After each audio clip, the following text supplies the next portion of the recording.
Hello mga kabalagbag, welcome back to my channel. Ako ulit si Edmund Maglonso, dating OFW, pero ngayon magbabalik uli para maging OFW.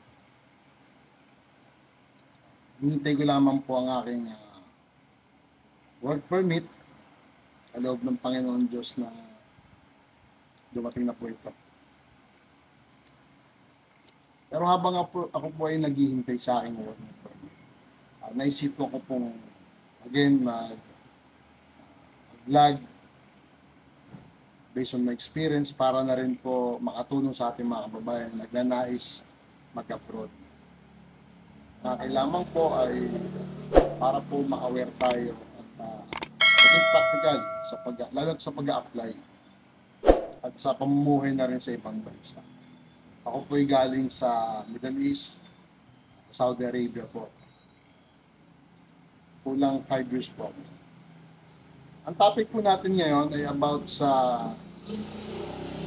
Sorry po, nandito po ulit ako sa garahe sa office po. Office ko po sa garahe po ng aking boss. Habang ako po ay wala kaming trabaho kasi as a biomedical technician. Pag wala akong trabaho, ito ginagawa ko, nag-i-email marketing po ako sa mga client, hospital po. Again po, bakit po ba umuwing walang ipon ang mga OFW na katulad ko? Again po, ang mga OFW po ay iba-iba po ang alam po natin, parang dito sa Pilipinas, iba-iba po ang trabaho o posisyon. Sa makatuwid, ang posisyon po ay iba-iba rin po ang sahod. Pagdating sa mga company natin kaya per buwan, kung manager ka, mataas ang sahod mo, malaki sahod mo, supervisor ka. Ganun din po sa ibang bansa. Bali, ang kumikita po ang ordinaryong OFW ng sabihin natin around 25,000 conforme pa po sa palitan. Sa Saudi po, sa Saudi. Ordinaryong po yan, trabaho, cleaner, housekeeping, ganun po. Again po, syempre po sa 25,000, although malinis po makukuha natin yon ang OFW. Kasi libre naman bahay, tubig, ilaw dun po sa Middle East, sa Saudi po. Pero kung hatiin natin 25,000, sabihin natin, bibigay natin yung 10,000 o 15,000 sa pamilya natin, tayo may 10,000. Doon po 10,000 na yun, syempre haawas pa po yung pagkain natin doon. At ako naman po yung matipid po. Hindi naman po ako ganun maluho sa Saudi na syempre kung sumasahod ako ng 10,000 kasi housekeeping din po ako sa Saudi. Although naging permit receiver ako, nakapasa ako sa exam, pero ganun pa rin ang sahod. Siguro sa susunod na apply, ganun. At least may experience ka na ay iba naman. Kasi tiwala sa atin ng mga ibang lahi. Doon po, sa 2 years, sa 10,000 na kinikita mo, masusubi mo, matatabi mo sa sarili mo. Halimbawa, matira 5,000. Kung talagang matipid ka, yung 5,000 na yon, sa real, magkano 50 o something na gano'n. Hindi natin alam, nakakalimutan ko na po ang Bali, alam ko 14 po ang palitan. 14 to 15, gano'n.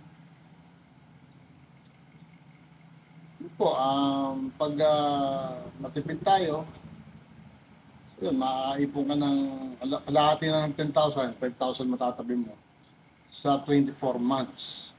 Kung talagang matipid ka. Pero hindi pa rin pa po sapat, iba po. May mga emergency bayarin sa bahay. Okay, papagala ka pa rin sa naibigay mo na sa kanila. Case-to-case basis po kasi kung magaling ka naman mag-ipon or sabihin natin maganda ang posisyon mo, maganda ang trabaho mo, nasa engineer ka, architect, o sabihin natin, yung technician, medyo maangat-angat pa yung mga technician. Yung makakapag-ipon po tayo. Kaya po ang iba, nakakalungkot isipin na pag-uwi po ng isang OFW, hindi naman po maraming perang dala yan. Gusto lang po magpahinga. Gusto lang po namin magpahinga pag umuwi po kami.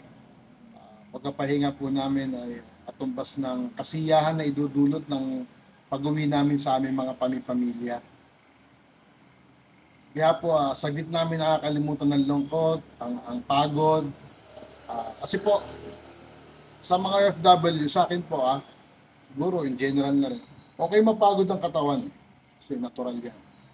Pero yung pag-iisip po, ang isipin po natin, kaming malalayo, isip po namin, pag may problema sa pamilya, mas nakaka-stress pa kung mag-isip kaysa magtrabaho physical. Ito po yan.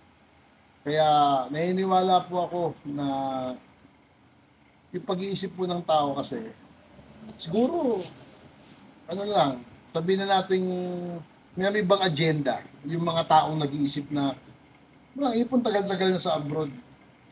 Meron nga akong mga nakilala, senior citizen na, sila, yung nakalimutan ko na po pangalan, sa ibang department ng pagkatrabahoan ko, nakakilala po ako, sabi ko, Kuya, bakit hindi po mag-retiro? Sagot niya sa akin, kaya pa ng katawan ko, tsaka kahit napagtapos ng mga anak ko, ayoko namang umasa sa kanila. Napaka isipin po, yung bang pagbagdamdaming isipin na kasi yung ibang mga anak ay ginagawa Yung iba po, hindi po lahat ginagawa po nilang investment, which is di naman po maganda. Kasi responsibilidad natin pag-aralin o buhay ng ating mga anak. Pero pag nakatapos sila, bonus na po natin yung bigyan tayo ng mga anak natin. Bonus na po natin yon. Pero hindi po nila obligasyon yon. Pero asa kanila rin po yun kung bibigyan po nila tayo ng yung mga kapritsyo natin pag nagkakaedad na, yung mga sabihin natin pasyal-pasyal, ganon, punta sa mga usungay, yung mga reunion. Siyempre, nakakamiss yung mga ganon sa mga kami, 40s na, yan, nakakamiss yung mga ganon banding-baling, lalo mga social media.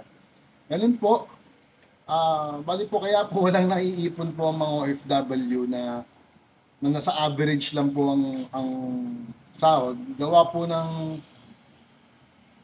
nagpapadala sa pamilya, hindi ganun kalaki ang sahod. Pag-uwi, magpapahinga lang. Ano ba yung uwing 60,000, 50,000, di ba po?